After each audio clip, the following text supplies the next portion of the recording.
Ladies and gentlemen, welcome to another web panel of the SETA Inside Turkey. Today we are going to talk about climate change, COP28 and beyond.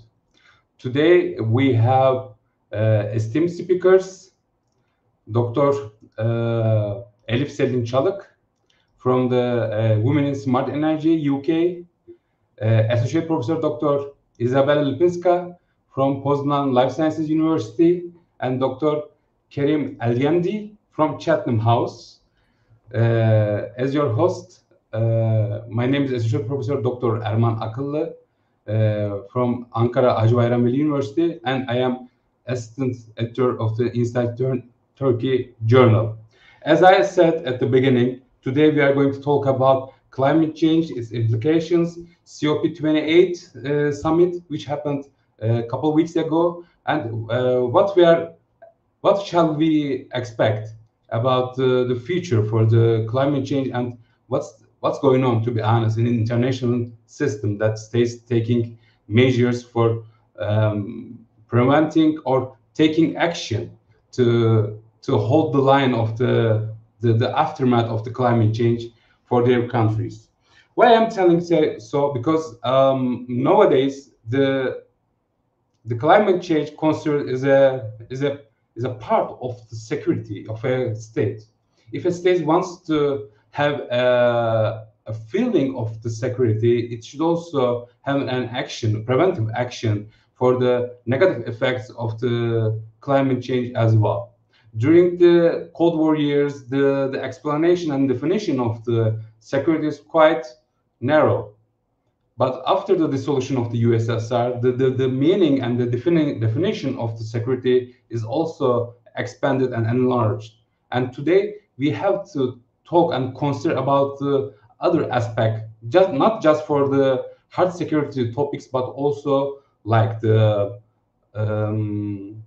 illegal immigration, pandemics, and the climate change effects as well.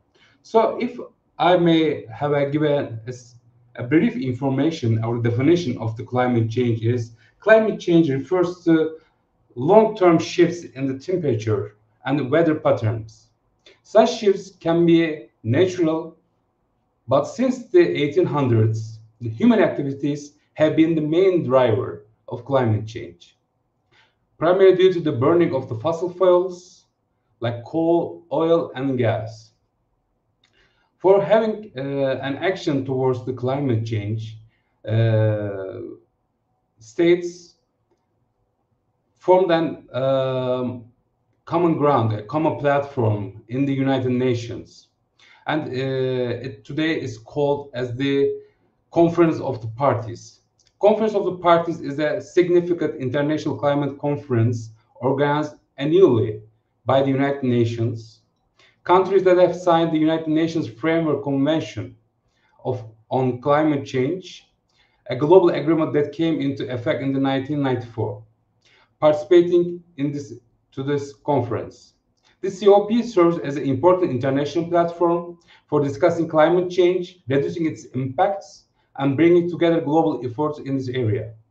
The conference typically involves negotiations, policy discussions, and goals set issues such as greenhouses, gas emissions, adaptation to climate change, climate finance, and technology transfer for preventing the negative effects. Before going further ado, I would like to give the floor to our esteemed speakers. I believe my fellow gentleman Karim also would agree. We will give the floor first to the ladies. So I would like to start with Dr. Elif Çalık, I'm so sorry, from the Women in Smart Energy UK. Dr. Çalık provides ESG consultation services to SMEs, banks, and other institutions specializing in energy politics, renewable energy, and climate change resilience. Dr. Çalık has been a UN climate change observer since 2015. During COP27, she moderated the session Road to Net Zero with Women's Resilience and Smart Energy.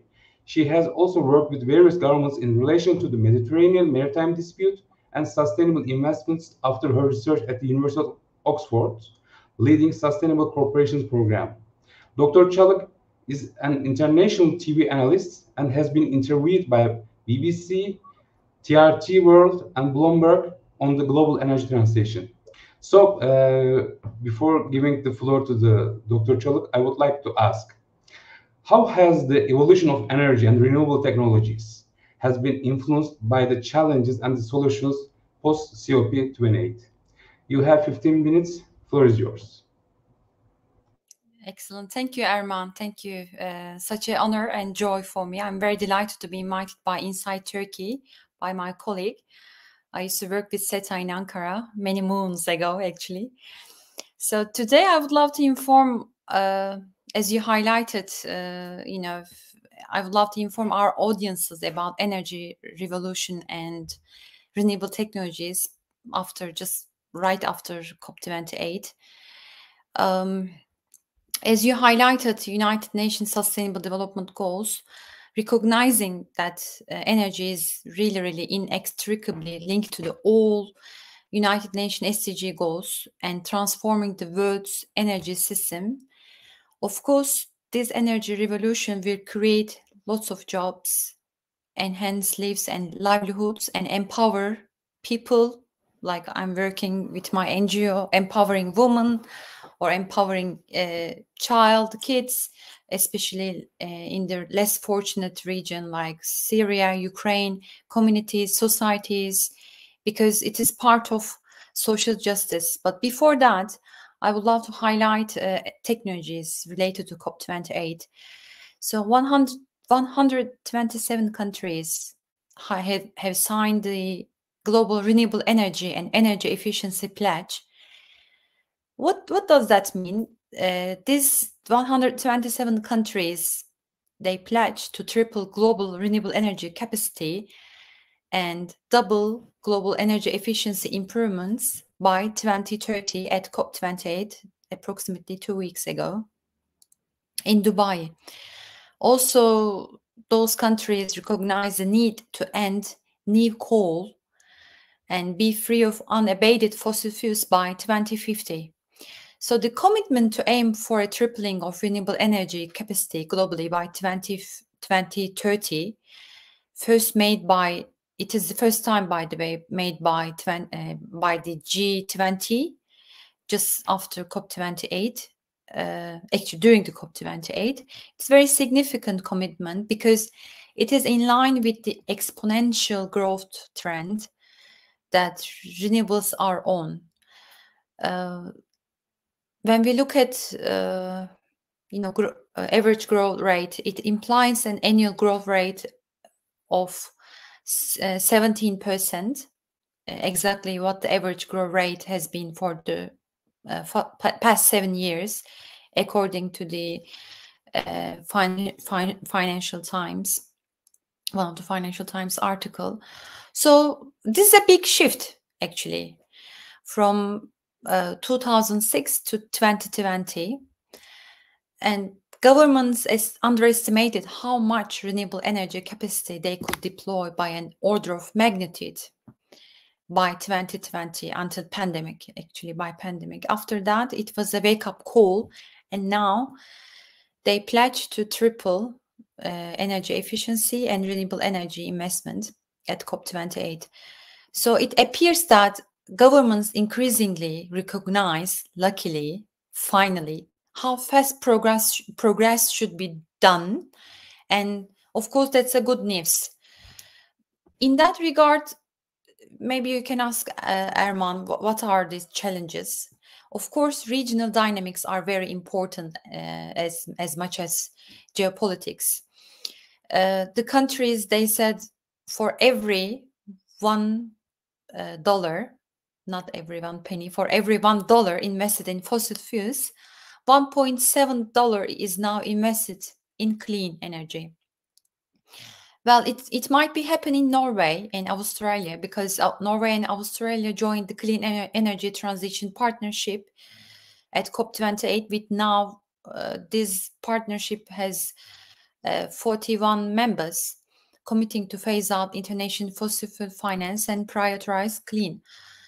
But what about China, the biggest emitters, or United States, or what about an African region, for example, Mozambique?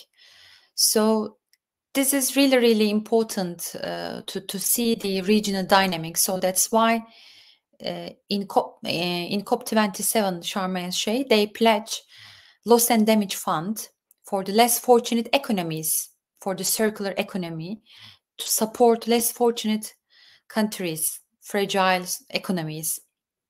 So as I highlighted before, you cannot apply this energy transition pledge at COP28 in everywhere. The dynamics in Canada and the dynamics in Vietnam or in Mozambique can be changed. But as I said, this is the current official pledge. So during, for example, let's see Germany, because I mainly focus on Germany, as my half is half my background is coming from Germany as well.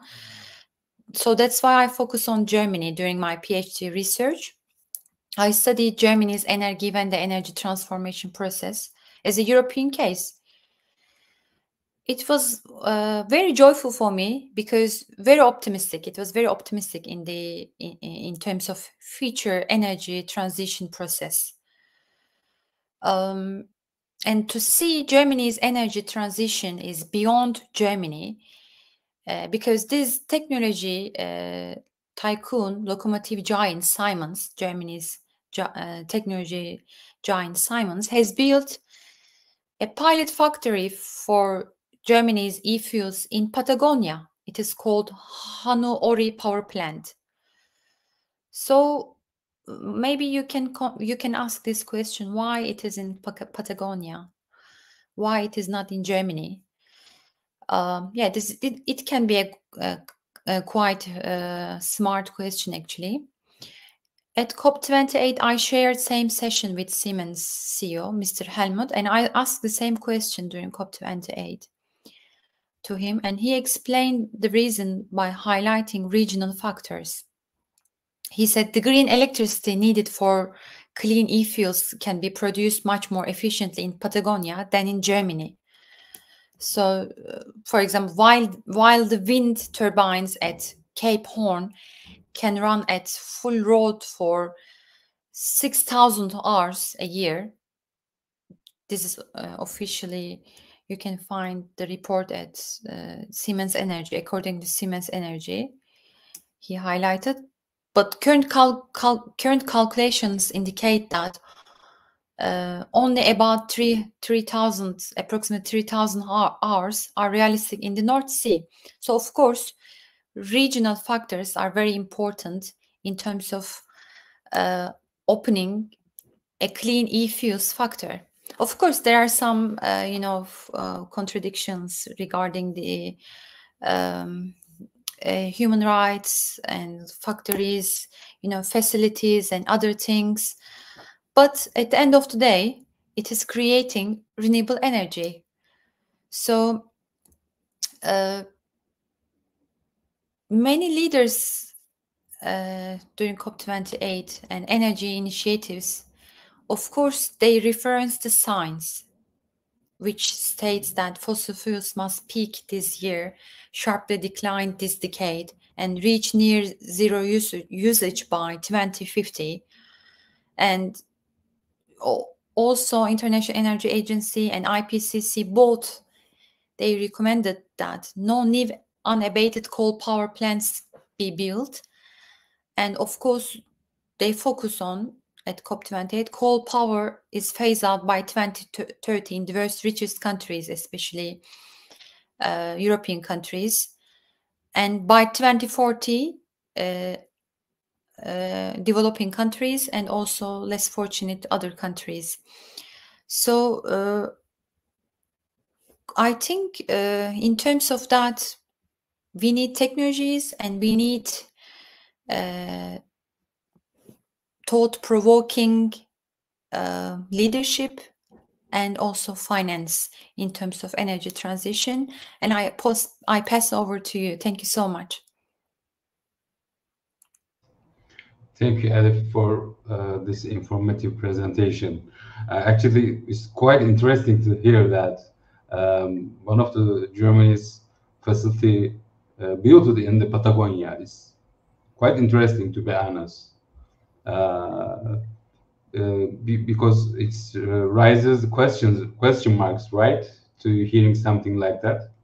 But as you give the explanation, it's quite interesting still. So I would like to carry on with Associate Professor Dr. Izabela Lipinska. She works at the Department of the Law, Enterprise Management in Agribusiness, Faculty of Economics, Poznan University of Life Sciences. She's an academic who focuses on environmental issues. For the educational background, she's a lawyer and an agricultural economist. Her theoretical and practical interests include legal issues related to the rural areas development, land management, land protection, food supply chain, risk management in agriculture, environmental protection of rural areas, etc. Before giving the floor to the Isabel, I would like to ask, how is Poland addressing climate change challenges and aligning its actions with the European Union's climate policies? You have 15 minutes. The floor is yours. Thank you very much, Erman. First of all, I really appreciate giving me a chance to meet all this team and share some information or maybe the opinion about the situation in Poland. Well, climate change is definitely a global problem and requires a response from international community, national governments, and even we should expect some cooperation with the local governments, what is foreseen, what exists already in Poland. So here the climate protection as well as adaptation to the climate change is one of the priorities of, I have to say, governments, because we are just after the change of the member of the government. We had election in the mid of the October, and totally the point of view of the leading groups have changed. Of course, not much in the scope of climate change and the priorities. What happens, we're gonna see, I hope, shortly. But what I have to add, that one of the acts when the new government took the power, the first really movement, it was the act on the, we call them windmills in Poland, of course about the renewable energy and windmill, we call it windmill law, but the legislation was stopped in a certain moment because the notifications, they go through the what should be the limit of the size. So should it be the limit of the heights, or it should be the limit of the intensity of the sound, such let's say turbines they create. So that was one of the first acts that was uprised in some way by the new government. So what happens? I will be the observer. Well, of course, Poland is actively involved in a climate policy at many levels, starting from the international up to the really very local governments, and it brings with it measurable and in most cases negative consequences, I mean, as a climate change. And on the basis of that, we can observe the increase of intensity and frequency of the extreme phenomena. which of course brings specific threats to residents and influences on the national economy. I will maybe not talk about the extreme weather phenomena which we can observe in Poland, because it's something typical for regional for the countries, but at least I have to say that the most vulnerable in Poland to climate change are the water management. Then I have to mention the legal protected areas, forestry, energy, of course, itself, and agriculture, which is very familiar to me. What has Poland done?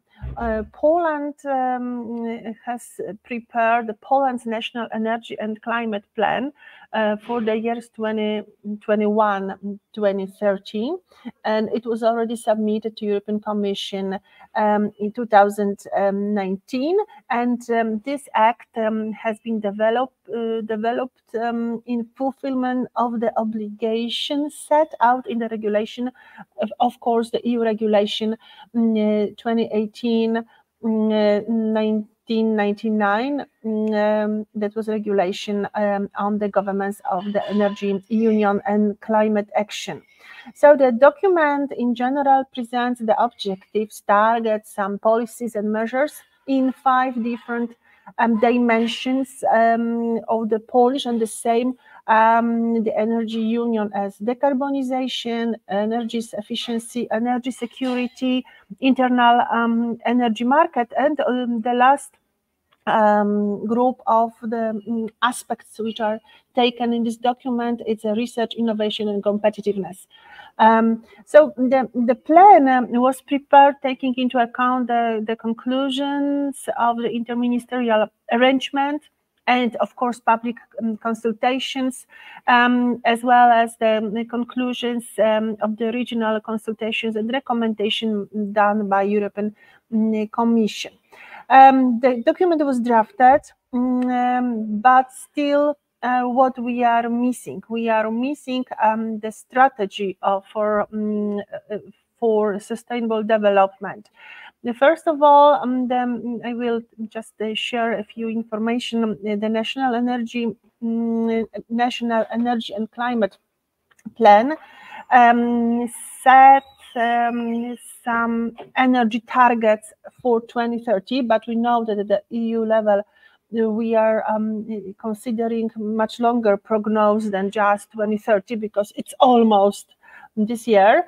But the targets were as like 7% reduction of greenhouse gas emissions, to up to 23% share of renewable energy sources in gross final energy consumption, 13% share of the renewable energy resources in transportation, and also 23% increase in energy efficiency and reduction of the coal's share in electricity generation. Of course, the new assumptions adopted by international community, which are reinforced by actions raised during the COP28 World Climate Conference, which a previous speaker mentioned, it really sounds like it's one of the first steps that has to be taken by the new government, and which is also the response to the need of the European Commission, because Poland is one of the countries that has not adopted yet strategic adaptation plan for climate vulnerable sectors and areas. So what should be done in Poland? What we are looking for? We are looking for the preparation of the draft law, climate law, and it should cover the legal framework like in other 16 countries. They should be the individualization of the EU approaches, and it should design a set of the pathways to climate neutrality. So what should be done? The law as a strategy for the domestic actions in the face of the climate change, of course, it envisions achieving climate neutrality by 2050 at the latest. Then emission budget should be adopted, both national and emission budget at the level of individual economic sectors. There is also a need to prepare national local plans for adaptation to changes already taking place. Then it's necessary to establish, that was one of the proposals, the climate protection councils as a set of experts, some external entity, and they would support the government and the Ministry of the Climate and Environment. So we have new minister as well.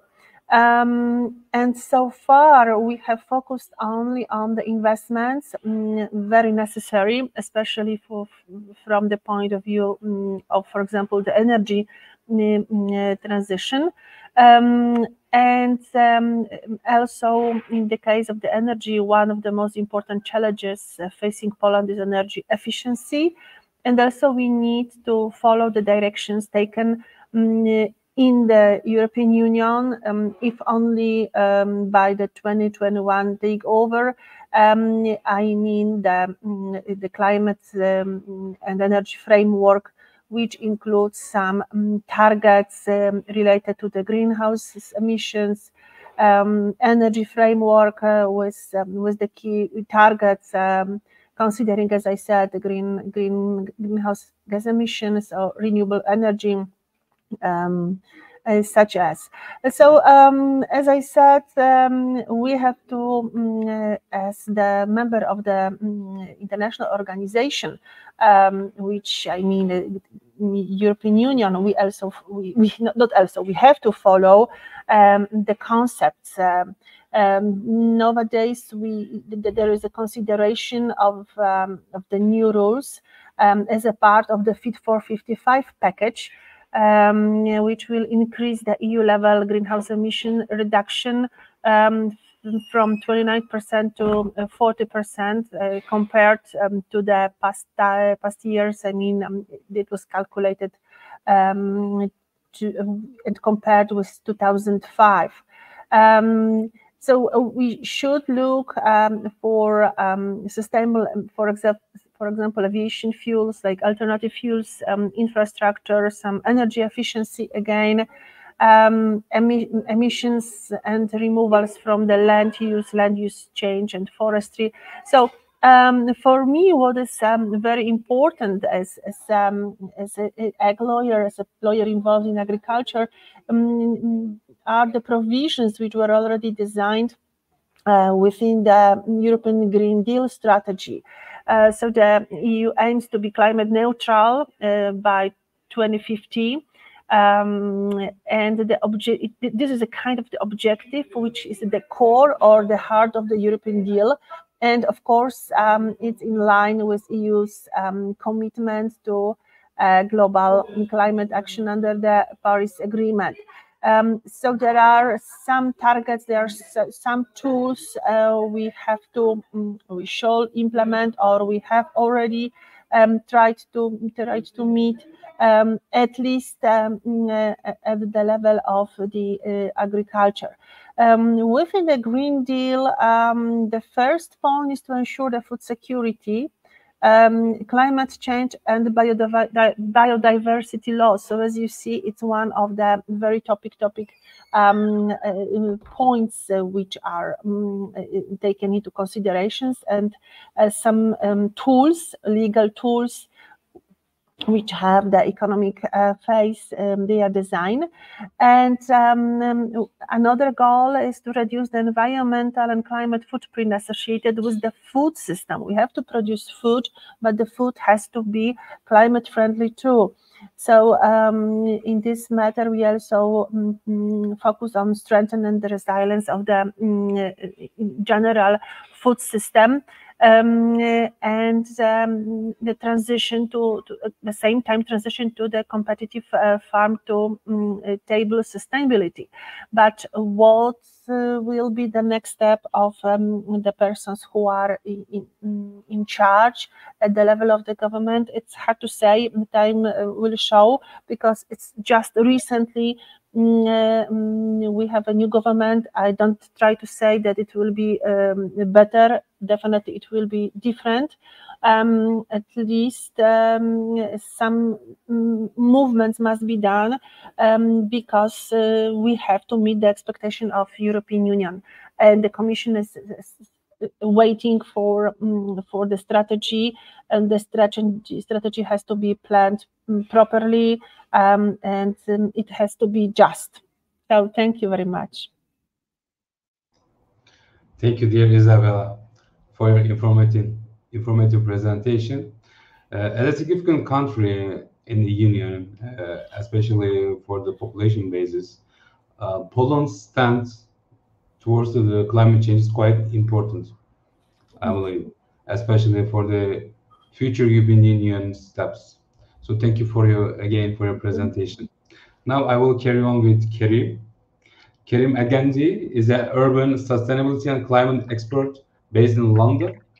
He's an associate fellow at Chatham House and a non-resident scholar at the Middle East Institute in Washington. Karim is also the founder and coordinator of the Carbon and Advocacy Initiative promoting sustainability in the cities of the Middle East and North Africa through research and communication. Karim has written articles, publications, and invited to over 100 public speaking engagements and has delivered guest lectures at some of the world's leading universities. He is regularly interviewed and quoted by TV, print and digital media, and has appeared in the most mainstream media outlets, including BBC to TRT. So before giving you the floor, I would like to ask Karim, what does COP28 reveal about the limitations of multilateral negotiations, particularly in relation to their impact on the global energy transition? You have 15 minutes, and the floor is yours. Great. Thanks, Erman, for inviting me, and thanks to SETA for organizing this. So I think what COP has demonstrated to us is the limitations of the framework agreement that we're currently working with in order to address the challenge of climate change. We've seen over the last few years that climate action has become slower and slower, and actual agreements have become limited every year. And that tells us something about the nature of multilateralism and the multilateral negotiations that we're experiencing during those annual meetings over the last 29 years or so.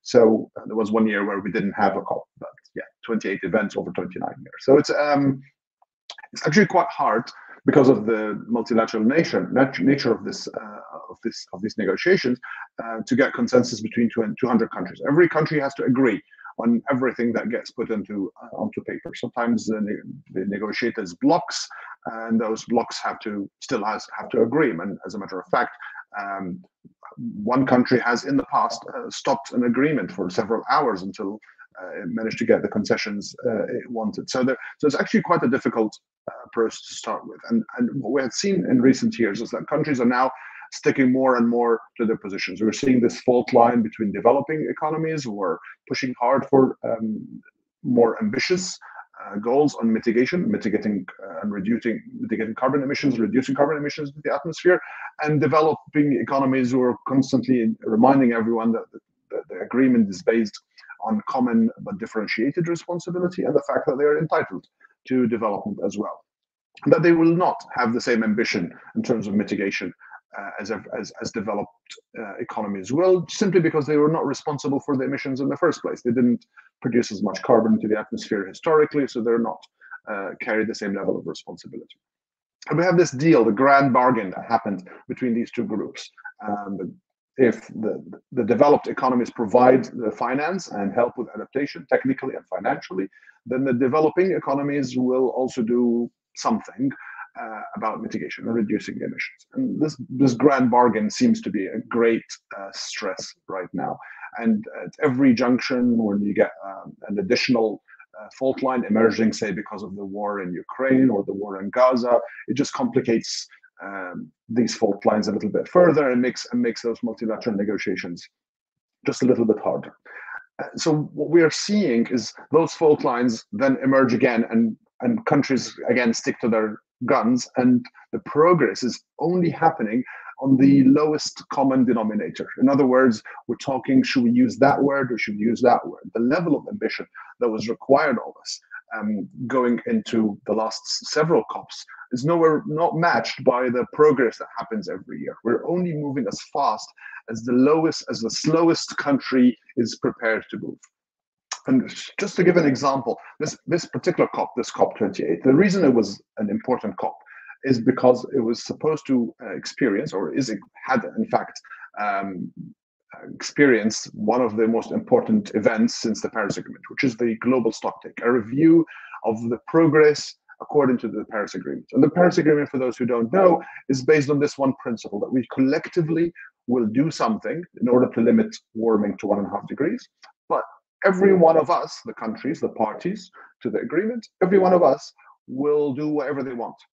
So it's voluntarily, individually, it's voluntary, and every country determines nationally what it wants to do, but collectively it's binding, which is a contradiction, to say the least. So in other words, it's actually quite a difficult task for this Paris Agreement. It's a fault at the heart of the agreement, that the agreement somehow expects voluntary commitments to add up to a collective goal that it doesn't add up to. So initially it didn't add up to it at all. It was like the total commitments would get us to 4 degrees of warming, then it became 3.5, and now it's improved to about 2.7. And just to remind everyone, we're supposed to limit warming to 1.5 degrees. And the current commitments and the stated policies are nowhere near that.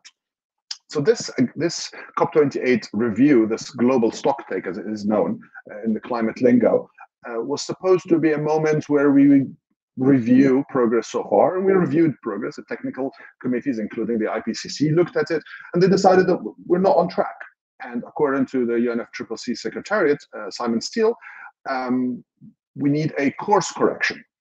So did we experience a course correction at COP28? Absolutely not. We experienced just another step. Yes, it was a significant step, but it's nowhere near the scale that is required in order to move the needle and to do that course correction. We only corrected the course just a little bit further, but because time is running out and we need to peak emissions by 2025 and bring emissions down by 43% by 2030, we really don't have the time for other incremental progresses. And just to give you an example of how little has actually happened at COP28 in terms of the bigger picture, in order to make that momentous shift that corrects the course as was required by the global stocktake.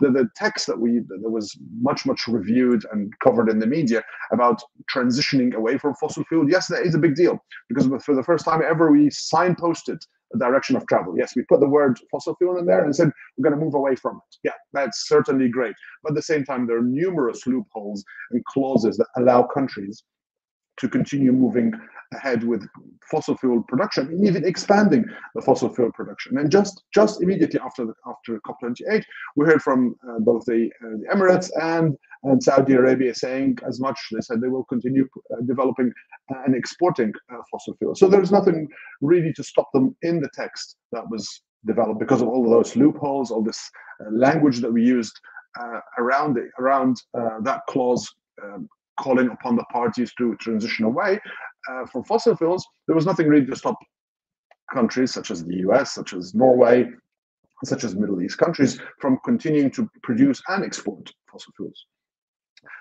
The other point that was also was supposed to be one of the biggest wins at COP28 is the loss and damage fund, the creation of a fund that would help the most vulnerable countries, the countries that were affected by climate change, in a way that cannot be adapted to. So in such a way that no adaptation measure could help with. And the fund was created, I think, at the very last minute, just before the COP28 was announced, I think 2 weeks before COP28 was actually had started. And it was basically an empty bank account, and it was subject to voluntary commitments, voluntary contributions rather. So it was basically who would like to donate into this fund, which will be run the world by the World Bank, which in and of itself was a controversial choice.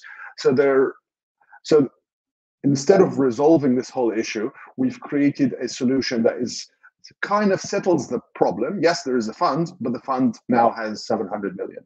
When you add up all the commitments that went into it, all the contributions that were promised at COP28, and this is again in the millions, not in the billions. It's still a very small amount, and it's, according to some estimates, it's 0.2% of the amount of money required every year for support for loss and damage or response and loss and damage. There was a lot of legal issues, fear of legal commitments or legal liabilities by developed economies who were worried that if they accept this as some kind of reparations compensation, it will be grounds for lawsuits in the future. So there was additional reasons in this case. But the point I'm trying to make here is that the main issues get addressed, but they don't get addressed in a way that moves us forward, certainly not at the speed that is required. So in this vacuum, so we have this vacuum where we're moving very, very, very slowly on every one of the files, and that also includes adaptation, it also includes finance. We're finding this new trend that started since COP26, where instead of commitments, we're getting voluntary announcements. And so that started at COP26, but at COP28 it reached a real peak, and it certainly appears to fill the vacuum or make up for the lack of progress amongst the nations on actual negotiated outcomes. So we found voluntary commitments. A country would say we will do this. We found voluntary coalitions where like-minded countries will get together and say we will produce this, or we the undersigned are committed to doing this. We found other national announcements. So, by the way, we are amazing at doing this, and we are announcing this project or that project. And even we found corporate announcements. And as a matter of fact, we find numerous number of reports, thousands of side events, and the COP kind of turning into the announcement season, the climate announcement season, and that kind of builds this buzz around the COP. But it is not part of the actual negotiated outcomes that we're supposed to build on. So, for example, at COP28, 130 countries signed up to this Global Pledge on Renewables, which was a movement that was partly sponsored by the EU. Ursula von der Leyen, the EU Commission President, has pushed this forward together with the UAE COP28 presidency. And the goal basically is to triple renewables to 11 terawatts of capacity by 2030 and double energy efficiency improvements from 2% every year to 4% every year. About 71 countries and about 130 countries agreed to that. 71 countries, though, have agreed to additional pledge, which is to transition the cooling sector, everything to do with cooling, to net zero by 2050. More countries have committed to nuclear energy or tripling the renewable energy capacity. Most of them are already nuclear countries, and they wanted to collaborate, support each other in moving forward. In a way, these are things that these countries would have needed to do anyways, or find them economically feasible for them. So the commitments here are between like-minded countries and not certainly binding to anyone. As a matter of fact, any country could opt in or out of those voluntary arrangements at any point, because it's a letter. The undersigned want to do this, pledge to do this, but they can at any time withdraw. It's not an international treaty. So, say, for example, like the Paris Agreement. 60 countries pledged to phase out fossil fuel or unabated unabated coal, specifically coal, which was something that was called upon in during COP26. But it's certainly another voluntary commitment. And some of those voluntary commitments can sometimes find their way into looser language in the negotiated texts, but by and large, they remain here in that realm of we would like to do this. There was a small initiative called the Beyond Oil and Gas Alliance, which is a number of small countries that said they were phasing out entirely all fossil fuels. Again, it's too small to make a real dent in terms of the global production and exportation of fossil fuels. And of course, there was the corporate announcement that came out of 50 oil countries representing 40% of oil production, said they will reduce their emissions by 2050 to zero, but also they said they will end routine gas flaring, which is wasteful flaring of natural gas that comes during the production or the extraction of oil. And so this is something that is beneficial to them, so they would do it anyways, just because it's in their best interest to capture that gas and perhaps use it for commercial purposes. And in the same vein, 165 countries also promised to reduce methane emissions by 30% by the end of this decade, and in what's known as the global methane pledge. And even food systems saw some voluntary commitments. 150 countries, actually representing almost 3/4 of all food system emissions from the food industry, signed a declaration by the Emirates on that matter. So what I'm trying to say is that these are not replacements of negotiated outcomes, but they are now currently being used as a way of judging whether COP28 or any COP has been a success. You look at how many announcements were made and decide on that.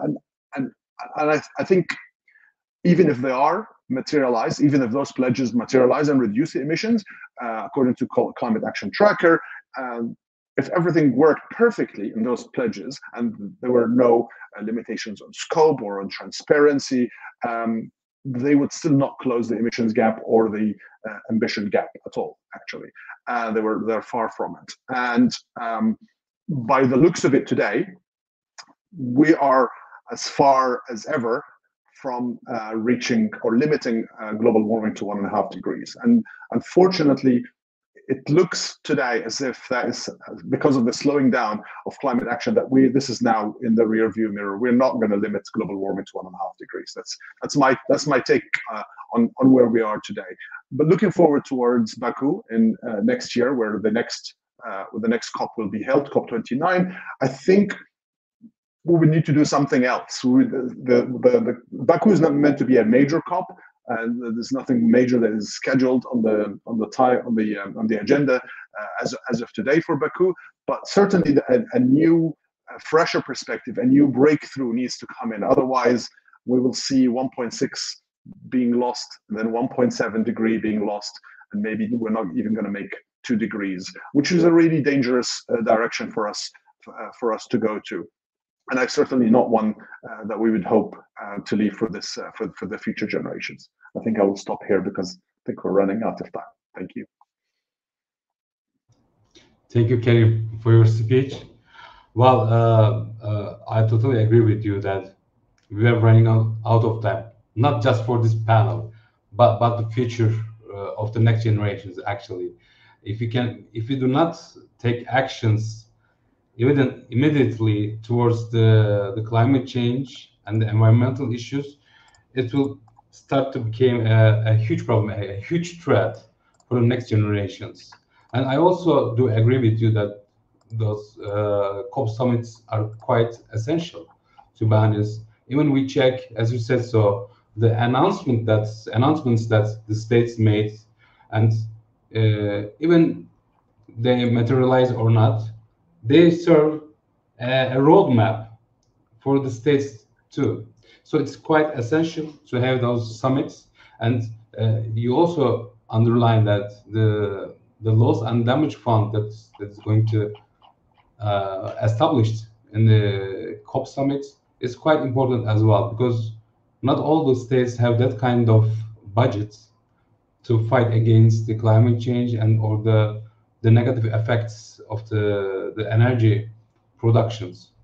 So before closing the web panel, I would like to give the floor for the closing remarks to our esteemed speakers. You would have like 2 minutes if you would like to have closing remarks. I would like to start with Elif, if you would like to have some closing remarks.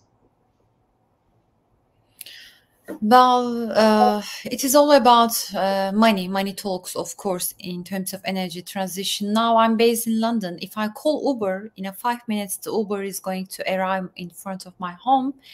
And if I call environmental friendly Uber, it will be 50% off. Yes, it is good, and it's very joyful for me to drive, Tesla car, electrical vehicles by the help of Uber, thanks to Uber. But on the other hand, where are those tires have been burned? They have been burned in third world countries, unfortunately. So there is no social balance and social justice unfortunately. So I'm sure that COP29 will focus on how can we manage this energy transition in a smart way by balancing social justice, with less fortunate people, farmers, and also CEOs, bankers, and energy policy makers and other people. This commitment cannot be sorted out without either farmers or without bankers, investors, and also shareholders, stakeholders. So COP parties need to recognize strong real world momentum for the energy transition and resisting political posturing and vested interests. A very convincing energy package should include clear ambition on renewable energies, beside blah blah blahs or other repeated every COP, always repeating almost same things.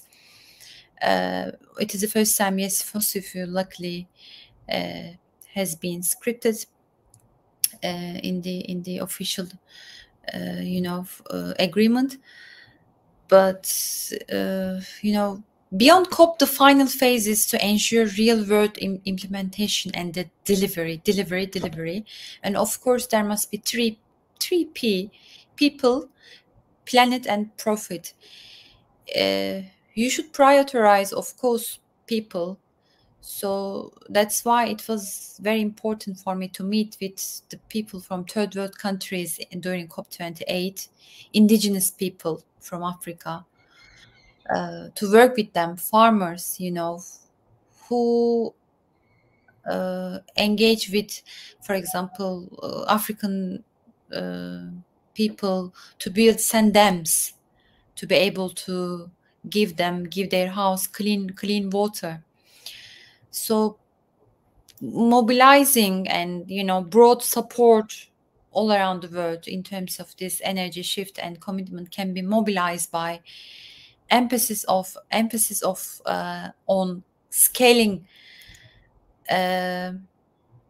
finance, and also meeting energy access needs, especially in the less fortunate areas, and recognizing the responsibility of developed nations to move faster.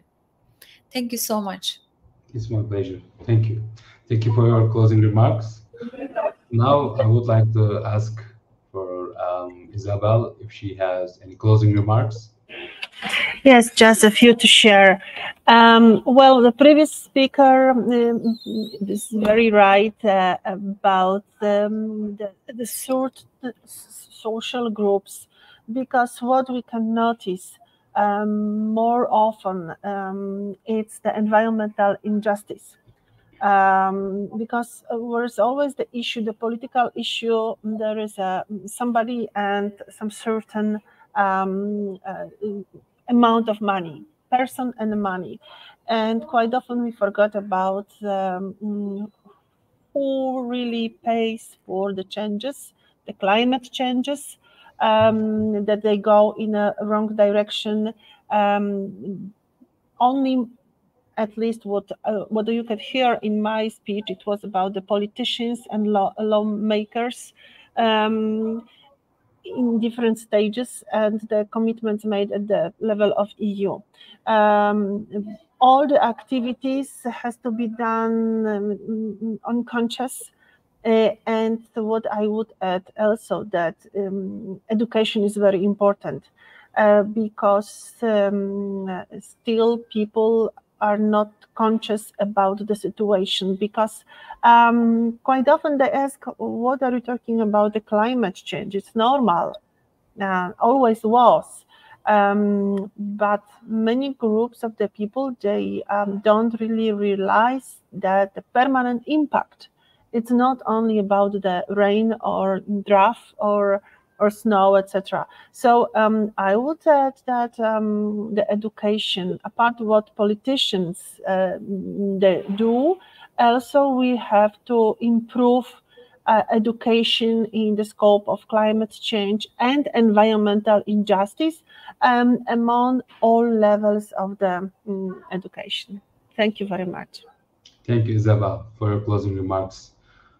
And Karim, would you like to have some closing remarks? Sure.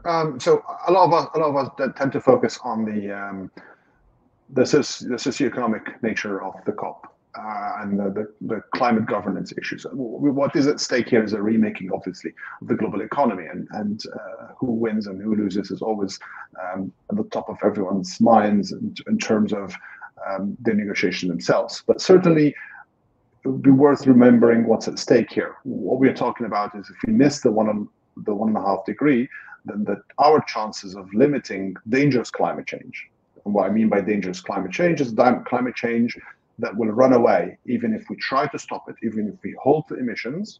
After that point, there will be tipping points and dynamics that we have no control over. And it will be an out of control process. And the risk here is that we leave this uncertain legacy for everyone behind us, and even for ourselves, because we've seen certainly some of those impacts during our lifetime. And those who will be most at risk from that will be the poorest amongst us, poorest in the first world and also in developing economies. Those will be less resilient to it. Those will be less prepared for it. There will be economic sectors that will be badly affected, agriculture and tourism, and there could be certainly impacts on economics, politics, geopolitics, food security, migration. So what is at stake is really dangerous, and we should not undermine that. But what we're trying to find a solution to is finding a way in which you can work with the multilateral system and find ways in which you can create this breakthrough, because the current trend simply isn't going to save us. It looks like it's taken us to the place we're trying to avoid in the first place, and the steps are too small. And hopefully, maybe now that the negotiations are moving on to the Turkic world, we'll see something different. We'll see this multipolarity perhaps coming into sharp focus. Turkey often talks about the world is bigger than 5, and seems to enjoy the dynamics of a multipolar world. And seeing that also in Azerbaijan, which seems to play that quite skillfully, as we've seen, especially in 2023. So perhaps some of that skill set can be deployed during the COP process, and we will see ways in which we can bring everyone together for a breakthrough that has not been seen before. But yet, that's yet to be seen. Thank you. Thank you, Karim, for the closing remarks. By doing so, we came to the conclusion of our web panel. I would like to thank again to our esteemed speakers for their very informative speeches in such a essential and important topic. I also would like to thank to our viewers for coming and attending the web panel as well. Hope to see you in the next web panel of Settle Inside Turkey. Have a good day. Thank you for the attendance.